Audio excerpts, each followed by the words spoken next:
apologize. But Thanks. it's hard. Alright. Fuck with them. Like the crop tea and stuff. Mm-hmm.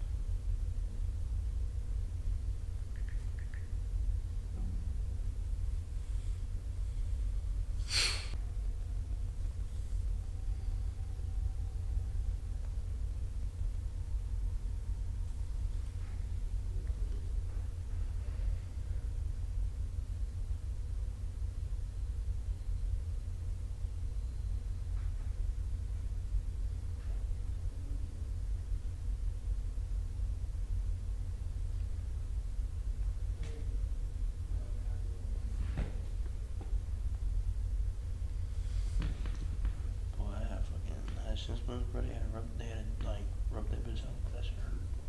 Oh. You worked the fuck out your head, huh? Oh, man.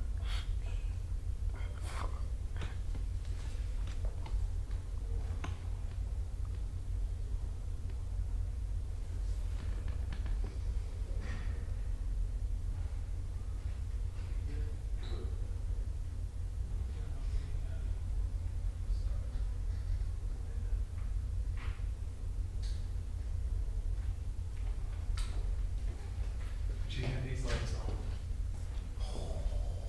What about this, Shamarr? Wow, What's better? bruh, Y'all always forget to turn off those lights. bruh, Yeah, those lights are shit. wow. You All right, good? buddy. You good? You wanna do this? Huh? No. Heck no. You got that? You staying in there? Come back here and watch. Alright. I'll close the door so in case anybody comes in yelling and shit. Alright. Thank you. Alright, I'll see you tomorrow. Alright, bud. Alright, bro. So this how this gonna go. First, we're gonna talk about starting playing football, high school, college, and where you wanna go after. I'm gonna introduce you. Just talk about, just be real. Be myself. Any adversity you faced, I'm gonna lead you in, so you're not gonna just be, going all over the place. Like when we do different segments, like childhood, middle, high school, college, and where you wanna go. Cool? Just be yourself. Conversation. Let's do it, bro. Alright. That dude funny. Like hilarious. Alright. You can look at me however you wanna look. I'm gonna be looking at you. We're gonna have a conversation, so that's good. I might have to do this intro a few times. I'm still getting used to it, but it's good. You ready? Let's do it. Alright.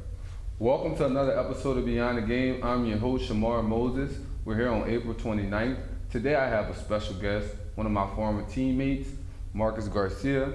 Y'all know the deal here on Beyond the Game. We provide a platform for athletes to come on and tell their story and talk about any adversity they faced or any hurdles they had to cross, while also giving motivation to other athletes out there or anybody else that just needs a little motivation. Like I mentioned earlier, we have Marcus here, who is now a Nicholls State football player. It's definitely been a ride. I played with Marcus. I know Marcus as a friend, as a former teammate, definitely a humble guy. Today he's gonna share his story today. Marcus is a 2023 graduate of Hornville High School. He's an offensive lineman. I didn't know you only gave up 2 sacks in your high school career. That's big, bruh. So you definitely could see that he was a stud on the field and still is a stud, and he's on the up and up as of now. You're majoring in education, want to be a special ed teacher and a coach. Yes. That's big, bruh. That's really big, and see that type of thing. Just me knowing you, I know what you bring to the table. I know, like I mentioned, that humble mindset, and you definitely want to help others. So that's big, bro. I'm definitely rooting for you. So let's talk about it. When you got started with football, Marcus? So I got introduced football. I was about probably 3-4 years old, and by my dad, and he played. My dad played throughout high school, and he played when he was younger, and he ended up playing in the military when I was born. and he introduced me to football, and it didn't really sit with me. Like, it wasn't something that I enjoyed like all the time. It wasn't something that it was kind of something I was forced into. But it was around like that really young age. Yeah. As time went on, and I played baseball and I played football and basketball and different sports, I realized that football was my sport. Like, Yeah. That was something that I loved. Like, I just love the physical aspect of it. I love like the team bonding. Yeah. I love playing with my guys. So that was like one of the favorite things that I loved about football. And Yeah. that's pretty much it about football wise. I ended up playing. I ended up playing in middle school.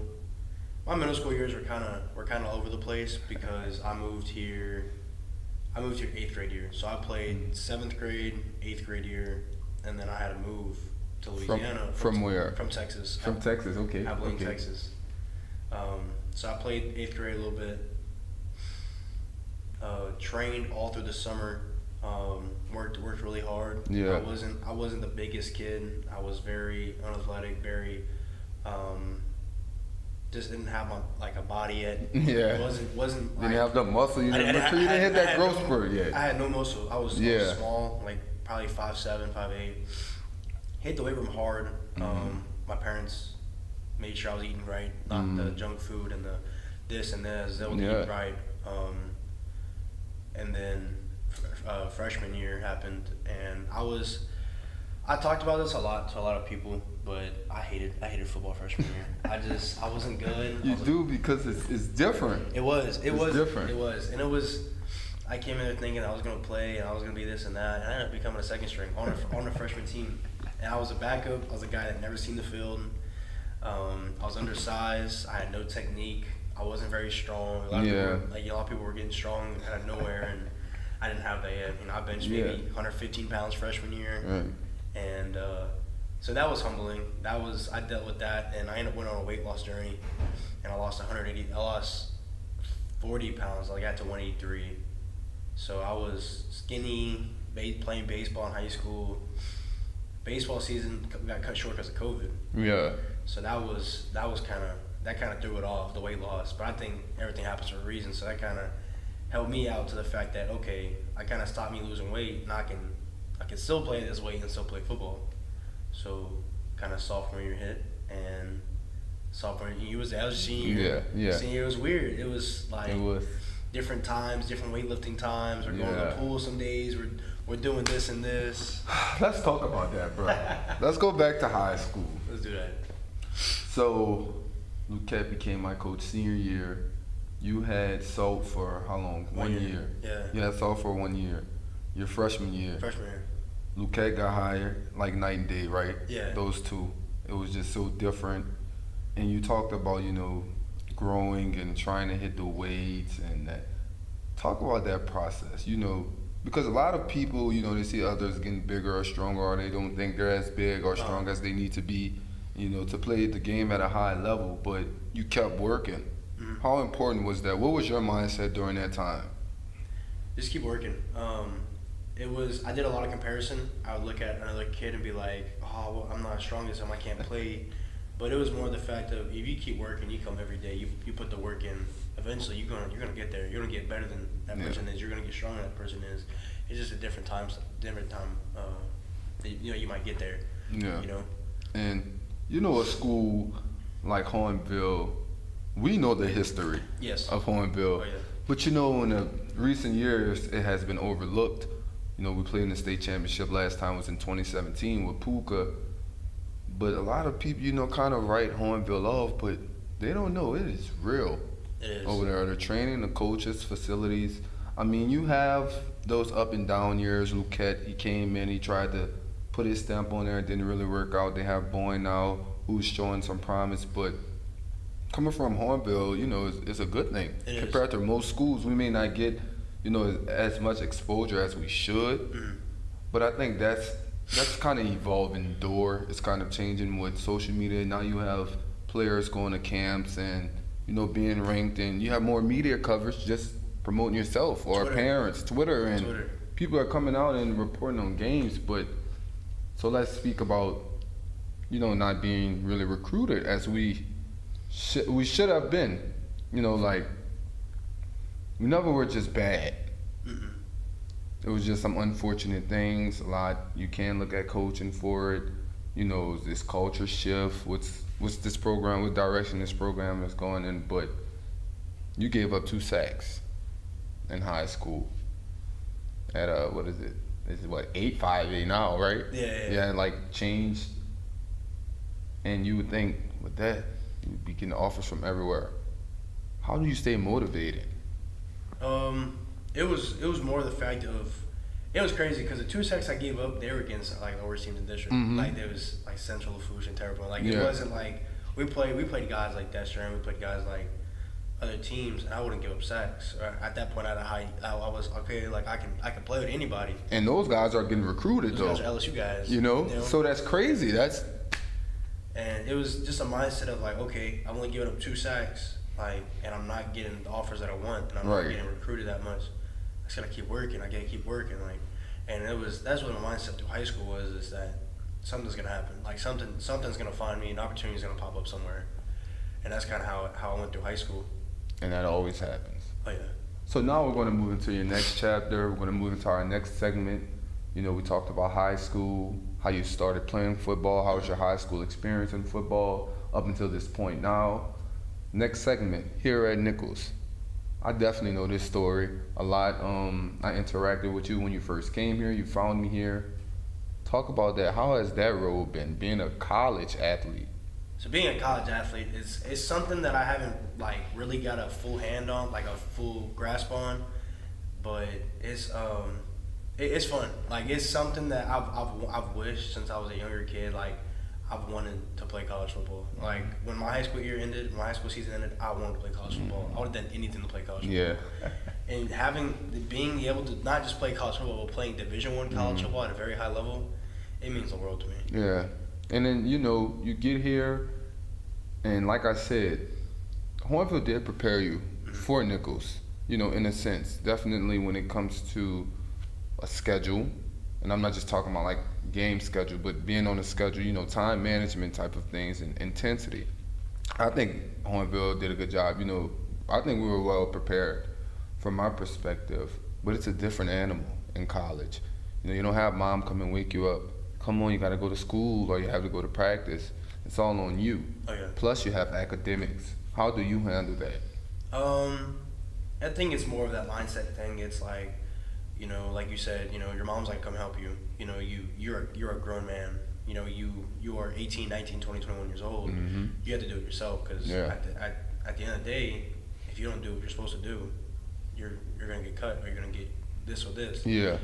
So it's like, I know what I have to do. Me as being a walk-on, not just a regular PWO walk-on, I literally came to school as a student and talked to the coaches and begged them days and days and months for 6 months straight. Humbling, right? Very humbling. And that's more adversity. You have to try to get over and see you weren't recruited. So, and then other players are going to like, who's this guy? He wasn't recruited, and you're going to be looked down upon, and you have to prove yourself. So, how was that? Proving yourself, going out there and doing what you have to do up until this point. You're on the team, you're on the roster. It was hard that when I came in it wasn't like I came in the fall. It was I had stopped playing football for 7-8 months. Wow.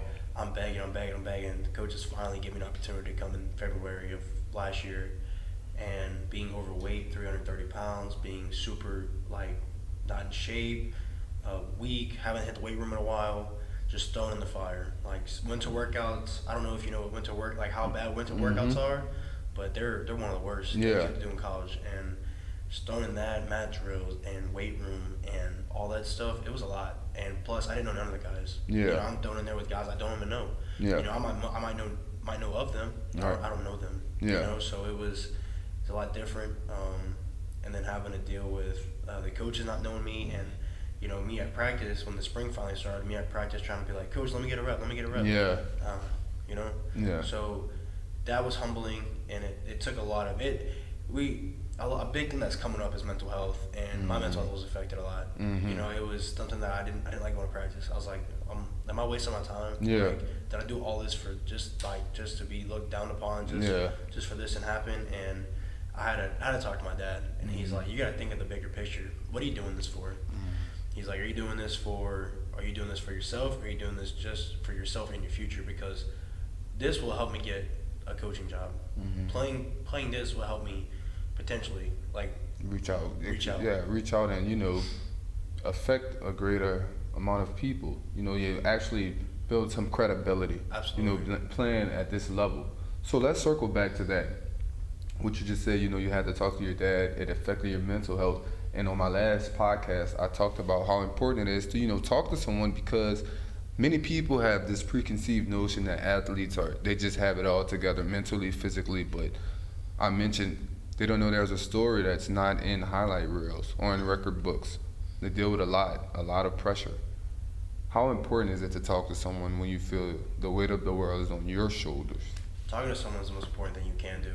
People look at you as you're being soft, you're being too emotional, you're not this and this, but talking to someone especially when you have something going on is so important, because they can help you, they can get to the help you need, they can do a lot of things for you, and it also releases what you have going on out of yourself. It might be it might be just a short conversation you have with somebody that means a lot to somebody, and checking in on your people that you care about and your fellow teammates and your family and all that stuff is really important. Yeah, and it seems you're in good spirits right now. So obviously your mental health has definitely improved from that time. Not saying it was just all out of whack forever, but from that time you're talking about, it obviously improved. So I'm a big believer in what doesn't kill you makes you stronger. Do you feel that way right now? Absolutely. Yeah, in your current state, because it's important, to release those emotions, and it makes you feel better, feel heard. Someone's listening to you, and how important is it to have someone like your dad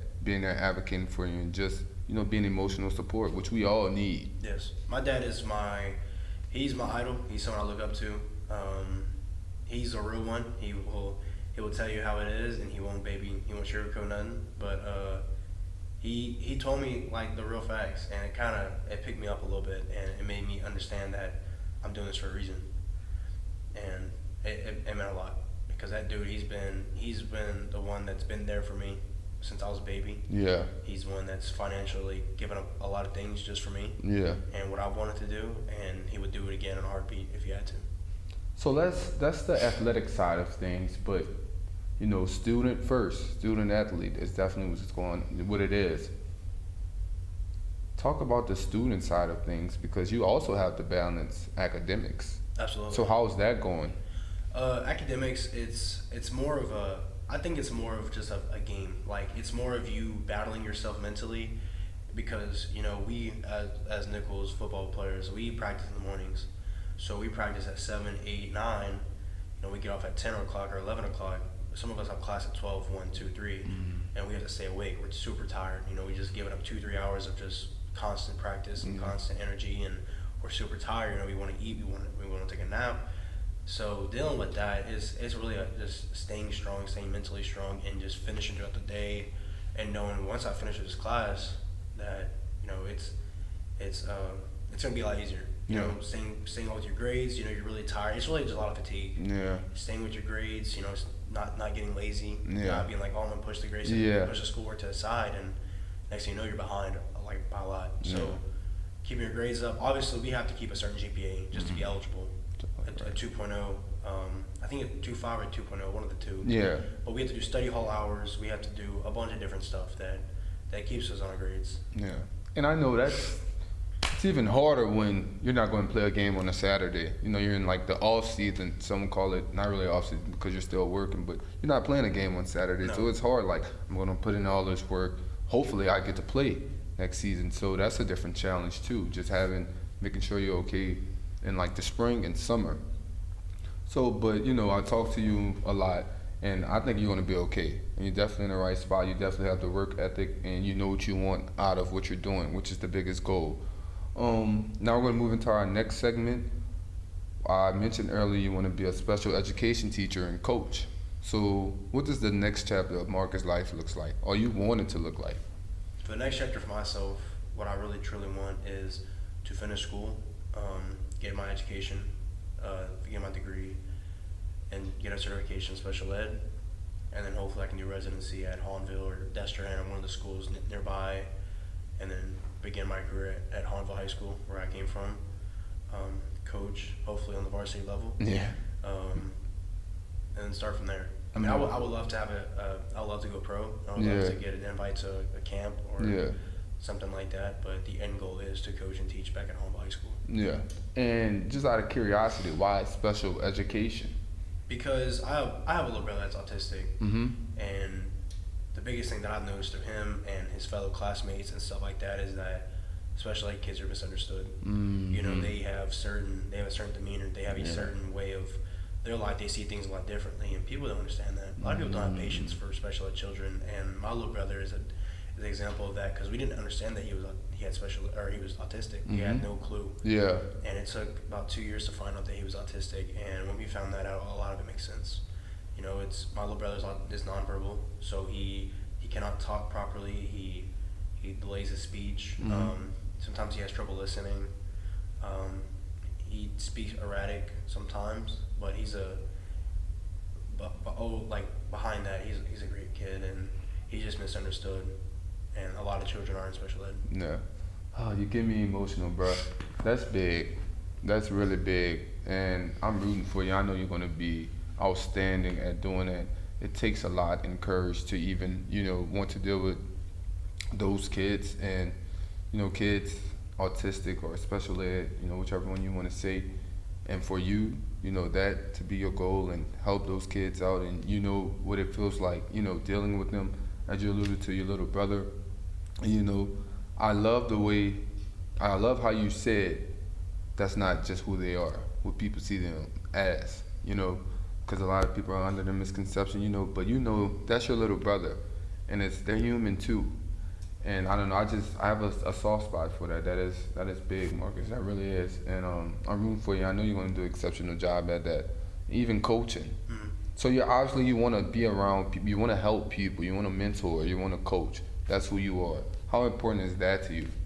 That means everything. I'm giving back to the great coaches and teachers that took care of me and helped me turn out to the person I am to be, and helped me just become a man and a great brother, great son. And I want to give back, because there's a lot of kids that don't have that guidance. There's a lot of kids that come to school and they have stuff going on at home. Yeah. I want to be the person that they can come talk to, and I want to build a good relationship with my students and my players. Right. And to have something that's that's just more than just, oh, that's my teacher. No, that's my teacher. Yeah. I hear that. It's my teacher. Man, I'm rooting for you. One last question, all right? We'll get you out of here. Who's the best NFL quarterback in history? It's going to be now, still playing, or played already? The best quarterback to ever play? Tom Brady, bro. Why you say Tom Brady? He got a lot of rings. He has the stats to back it up. Who's runner-up? Your guy, Drew Brees. My guy. Drew Brees. Why you like those Cowboys, bro? The Cowboys are the greatest. Well, you're from Texas. I'm from Texas, but you're from Texas. If I still was from Texas. Oh no. I still think we're the best team. What you think about this draft? We hit the draft. Tyler Booker. Who are your receivers? We're gonna figure that out. That's my dog, man. I appreciate you for coming on, man. Appreciate the opportunity, man. Man, that's it. That's all for this episode of Beyond the Game. This is Marcus Garcia, and number 67, huh? Yes, sir. Number 67 for Nichols football team. Look out for my guy. For sure, he's going to be a stud and a great leader, and his future is very bright. But that's it. That's all I have today. Remember to like, share, comment, subscribe, do all of that. You can follow me on Beyond the Game or __ Beyond the Game on Instagram. And yeah, just go share, like, comment, and subscribe. And I'll see you later. Appreciate you, dog. Appreciate it. Man, that was good, bro. That was good, bro. You ate it up, brother. You ate it up. All you had to do was ask me one question.